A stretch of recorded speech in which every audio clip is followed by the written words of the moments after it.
സുഹൃത്തുക്കളെ, സ്വപ്നത്തിലാണോ സ്വപ്നത്തിലെ ജീവിതമാണോ ഒന്നും എനിക്കറിയത്തില്ല. ദിവസങ്ങളോളമുള്ള നടത്തത്തിൽ മൂന്നാമത്തെ ദിവസത്തിലൊരു കാഴ്ചയാണ് ഞാൻ കാണുന്നത്. എന്താണിത്? അയ്യോ, പർവ്വതങ്ങളൊക്കെ ഇത്രമാത്രം ഭംഗിയുണ്ടോ? ഗൗരി ഗംഗ നദിയും ഇന്ത്യയിലെ രണ്ടാമത്തെ ഉയരം കൂടെ കൊടുമുടിയായ നന്ദദേവി പർവ്വതത്തിന് ഉപയോഗിച്ച് വരുന്ന നദിയും കൂട്ടിമുട്ടുന്ന ഒരു സ്ഥലം.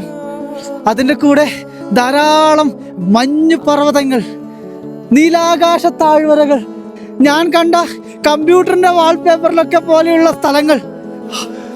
സാധാരണ എനിക്ക് ഓക്സിജന്റെ പ്രശ്നം വരാറില്ല. ഒരു പക്ഷേ 40 കിലോ ലഗേജ് ഉള്ളത് കൊണ്ടായിരിക്കാം ശ്വാസത്തിന് പ്രശ്നം വരുന്നത്. ഒന്ന് മൈനസ് ടെമ്പറേച്ചറാണ് കേട്ടോ. പക്ഷേ ജീവിതത്തിൽ എന്തൊക്കെയോ നേടിയെന്നൊരു തോന്നല കേട്ടോ. ഇതൊക്കെ ഒരു ആഗ്രഹമാണ്, സഞ്ചരിക്കാനുള്ളൊരു ആഗ്രഹം. ജീവിതത്തിൽ എത്തിയിരിക്കുന്ന നിമിഷങ്ങൾ നോക്കിയ നിങ്ങൾ, എന്ത് മനോഹരമായൊരു ഭൂമി.